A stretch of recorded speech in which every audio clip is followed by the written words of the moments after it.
warahmatullahi wabarakatuh. Jumpa lagi dengan aku, Mama Dumpling di Curga Official. Terima kasih untuk kalian yang sudah bersedia mengeklik videoku.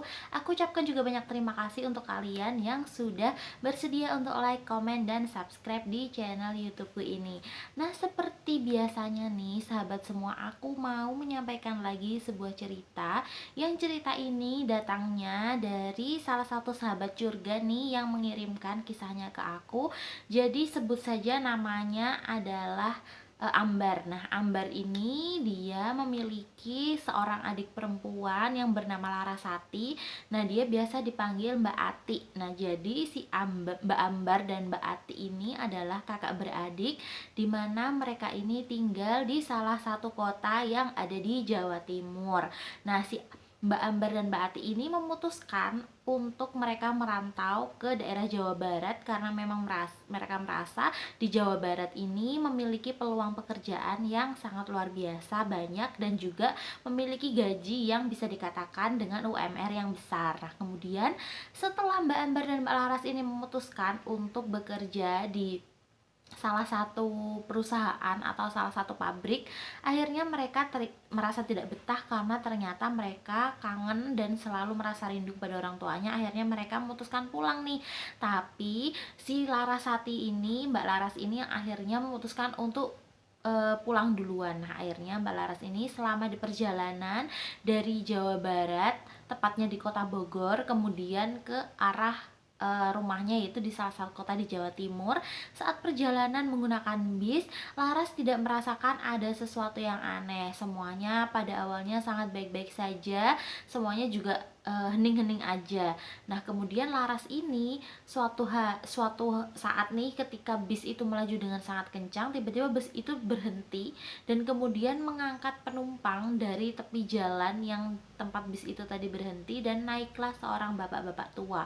Nah, kemudian bapak-bapak tua tadi menghampiri Laras dan kemudian duduk di sebelahnya sambil berkata, "Nak, boleh aku duduk di sini?" Nah, Laras yang terbiasa diajarkan oleh orang tuanya untuk sopan dan memiliki adab yang baik kepada orang yang lebih tua, akhirnya mengizinkan bapak-bapak ini duduk di sebelah Laras. Akhirnya, "Oh iya Pak, monggo silahkan, boleh Bapak duduk di sini." Kemudian sepanjang perjalanan terjadilah obrolan-obrolan yang akhirnya membuat Laras ini semakin penasaran dengan bapak ini, karena ternyata sang bapak itu selalu menyampaikan sebuah cerita yang selalu bersangkutan dengan mistis, di mana keluarga Laras juga memiliki keterikatan atau selalu menceritakan hal-hal mistis itu di depan anak-anaknya, sehingga Laras tuh udah gak asing lagi dengan hal-hal mistis ataupun hal-hal gaib yang sering diceritakan oleh kedua orang tuanya di depan Laras dan Ambar. Makanya Laras merasa selalu ketika bapak ini berbicara, kok sepertinya selalu menceritakan hal-hal yang berbau mistis. Akhirnya Laras mendengarkan dengan seksama dan merasa apa yang bapak sampaikan ini juga penting untuk pengetahuan dia gitu. Tapi hingga akhirnya bapak ini mengatakan bahwasanya, "Kalau kamu mau membuktikan bahwasanya yang aku katakan ini benar atau tidak, sesampainya nanti kamu di rumah, kamu beristirahat, lalu besoknya carilah pohon beringin yang di tengahnya ada tempat duduknya, kamu duduk di situ," katanya. "Nah, kamu duduk di situ, kamu nanti akan melihat sesuatu yang belum pernah kamu lihat sebelumnya.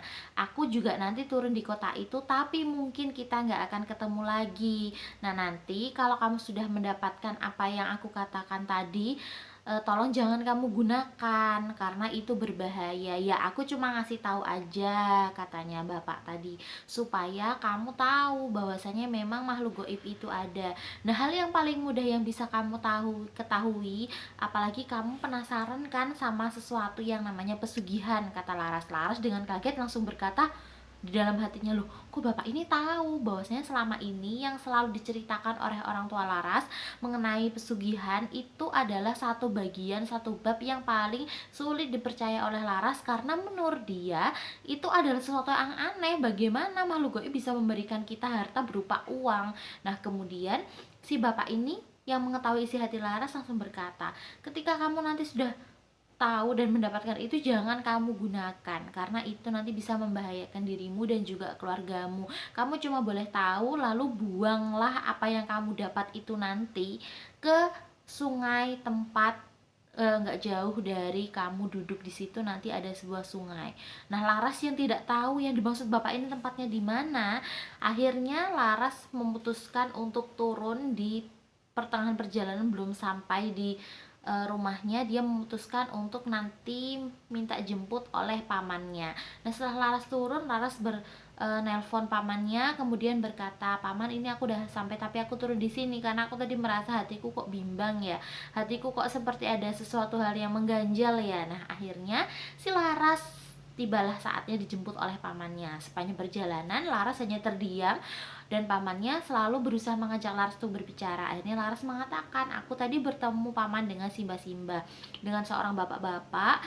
Dia menyampaikan katanya aku harus ke pohon beringin karena selama ini aku tuh ternyata masih penasaran dengan yang namanya pesugihan." Nah, kemudian si Laras ini berceritalah apa yang diceritakan kakek tadi kepada si paman. Nah, kemudian paman merasa, "Apa sih kamu ini, bercanda, halusinasi," katanya. "Udah nggak usah diturutin." Nah, karena paman Laras memang bukan orang yang percaya dengan hal goib, akhirnya Laras memutuskan untuk memendam cerita yang disampaikan oleh kakek tadi, tidak disampaikan secara rinci kepada si paman. Akhirnya setelah 3 hari dari kepulangan Laras ke rumah orang tuanya, si Laras berjalan-jalan bersama dengan ibunya, dan hingga suatu hari dia terkaget melihat apa yang dikatakan oleh kakek tadi benar terjadi. Tiba-tiba Laras sampai ke sebuah jalan di mana dia selama masa kecil belum pernah ke situ, dan tiba-tiba ketika dia besar dia bisa sampai ke situ. Jalan-jalan menggunakan motor bersama ibunya, menunggu ibunya membeli sebuah makanan khas di Jawa Timur, yaitu makanan seperti gandos gitu. Nah, kemudian si Laras berhenti, ibunya berhenti membeli makanan, dan Laras melihat jangan-jangan pohon ini yang dimaksud oleh si kakek, pohon beringin yang dimana tengahnya ada tempat duduknya dan tidak jauh dari kali. Nah, kemudian Laras memutuskan untuk, "Bu, saya nanti nganter ibu pulang, terus saya mau jalan lagi ya." Nah, akhirnya Laras sore hari ketika selesai mengantarkan ibunya pulang, langsung ke tempat yang tadi, tempat pohon beringin itu berada. Nah, kemudian Laras berdiam diri di situ seperti petuah dari si kakek. Kemudian si bapak-bapak yang ada di bis tadi, si Laras langsung bergaya seperti bersemedi, dan setelah 3 jam Laras tidak menyadari bahwasanya ternyata sudah masuk waktu maghrib. Nah, setelah waktu maghrib, azan maghrib berkumandang, Laras masih mendengar azan maghrib, tapi seketika Laras seperti berada di dunia lain. Dia merasa semuanya hening, tidak ada suara apapun di sekitarnya, hingga ketika Laras memutuskan membuka mata, di depan mata Laras untuk pertama kalinya apa yang orang tuanya ceritakan dan apa yang kakek itu ceritakan, Laras melihat sendiri di depan matanya bahwasanya ada sosok perempuan dengan wajah yang sangat mengerikan serupa genderuwo, tapi genderuwo perempuan dengan dada yang menggantung ke bawah, dengan lidah yang menjuntai keluar, dan juga disertai dengan rambut yang acak-acakan dan bibir berwarna merah terang. Laras kaget dan sangat takut, dan ternyata yang Laras lihat ini adalah wewe. Jadi di daerah Jawa Timur itu dulu orang-orang sering mengatakan jangan keluar maghrib-maghrib karena nanti bisa digondol wewe. Ternyata wewe ini memang ada, kata Laras. Nah, kemudian Laras dengan kaget, dengan ketakutan, terus kemudian si wewe ini bilang kepada Laras, "Kamu gak usah takut, aku mau kasih kamu sesuatu. Kamu nanti dengan barang ini kamu akan kaya," katanya. "Tapi kalau kamu menggunakan ini untuk kekayaan, aku juga akan mengambil anggota keluargamu satu persatu, karena aku juga ingin minta gantinya," katanya. Nah, kemudian seketika Laras merasa ketakutan, tiba-tiba si wewe ini melemparkan sebuah kain yang mengenai muka Laras, yang kemudian setelah mengenai muka Laras dan mata Laras tertutup dengan kain itu, Laras terkaget ketika membuka mata, sosok wewe itu hilang.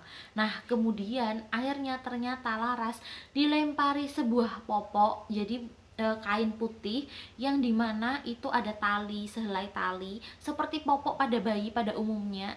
Nah, kemudian si Laras merasa, wah, jangan-jangan ini yang dikatakan oleh si kakek bahwasanya dengan barang ini, dengan si popok ini aku bisa menjadi kaya. Wah, tapi kan aku tidak boleh menggunakan ini, kata Laras. Hingga akhirnya dengan penuh rasa penasaran, Laras membawa popok itu pulang. Nah, ketika pulang, Laras merasa semuanya ada yang aneh. Tiba-tiba saja semua warga desa datang menghampiri rumah Laras dan memberikan apa yang mereka punya seperti pisang, kemudian sayur mayur, ada yang memberikan uang. Nah, kemudian Laras heran, ada acara apa ini Pak, Bu, kok mereka memberikan itu semua, kata si Laras. Orang tuanya bilang, aku juga nggak tahu Dok, Bapak nggak tahu, Ibu nggak tahu, tiba-tiba mereka tuh ngasih aja, katanya mereka lagi banyak rezeki, katanya. Nah, kemudian Laras yang merasa, wah jangan-jangan karena aku bawa popok ini pulang, jadi nanti bapak sama ibu dan aku bisa kaya. Tapi ini kayaknya nggak baik deh. Akhirnya Laras memutuskan untuk membawa popok itu ke Pak Ustadz yang ada di sekitar kampung Laras. Nah, kemudian Pak Ustadz mengatakan, kamu dapat ini dari mana, sambil tertawa, tertawa kecil gitu. Nah, kemudian Laras bilang, saya tadi Pak, kemarin itu pulang tuh dari eh, Bogor. Nah, kemudian di tengah perjalanan ketemu dengan kakek-kakek yang mengatakan begini, kata Laras. Ceritakanlah tuh semua apa yang sudah Laras dengar dari kakek tadi, yang kemudian Laras lakukan tadi di bawah pohon beringin. Pak Ustadznya sambil tertawa, Laras, Dok, kamu tuh harusnya nggak kayak gitu. Kamu tahu itu mengancam nyawa kamu dan keluarga kamu. Ya jangan kamu lakukan meskipun kamu penasaran, karena makhluk gaib itu beneran ada, kata Pak Ustadz. Jadi kalau kamu nanti udah terjebak, kamu akan sulit keluar dari situ. Nah, sekarang saran dari Bapak, kamu buang aja popok itu sambil kamu ikrar kamu tidak mau menggunakan itu. Jadi itu adalah pesugihan popok wewe, katanya Pak Ustadz. Jadi nanti keluarga kamu itu akan diambil oleh wewe itu satu persatu, ya sebagai gantinya kamu akan mendapatkan kekayaan yang sangat melimpah ruah. Nah, sebelum kejadian, sebelum semuanya terjadi, mendingan kamu sudahi saja, kamu buang saja si popok wewe ini. Ingat, kakak kamu ada di luar kota mencari uang untuk kamu dan keluarga di sini, bantu-bantu. Jadi kamu kasihanilah dia, karena bapak takut nanti dia jadi tumbal yang pertama, katanya. Nah, kemudian si Laras yang langsung mempercayai apa yang Pak Ustadz bilang, langsung cepat-cepat membuang si popok ini ke sungai sambil berikrar bahwasanya, aku tidak ingin kaya, aku tidak ingin bersekutu dengan kamu, wahai popok wewe ini, silahkan kamu ambil lagi, katanya. Nah, kemudian setelah kejadian itu, Laras banyak berdiam diri dan merasa bersalah karena sudah melakukan tindakan yang salah dengan coba-coba karena hanya ingin penasaran dengan apa yang dikatakan orang-orang zaman dulu bahwasanya pesugihan itu ya memang ada. Jadi sampai sekarang pun pesugihan itu ya masih ada. Nah, jadi seperti itulah sahabat semua cerita yang aku sampaikan dari sahabat kita Laras, cerita tentang pengalamannya berjumpa dengan pesugihan popok wewe. Tapi Laras ini tidak menggunakan, ya, jadi sekali lagi aku ingatkan, Laras ini tidak menggunakan pesugihan popok wewe, tapi dia hanya penasaran dan akhirnya memanggil atau berjumpa dengan popok wewe. Jadi berjumpa dengan wewe, jadi tidak menggunakan pesugihannya, hanya uji coba aja kayak gitu. Nah, pesan dari aku juga yang selalu nggak aku lelah ingatkan ke kalian, bahwasanya jangan sampai kita terjun ke dunia pesugihan yang sangat hitam, sangat kotor, yang akhirnya akan membawa dampak jelek juga ke tubuh kita, ke diri kita, ke keluarga kita. Semoga kita selalu diberikan jalan oleh Allah mencari rezeki yang halal. Nah, mungkin cukup sekian dari aku, Mama Dapling pamit. Assalamualaikum warahmatullahi wabarakatuh.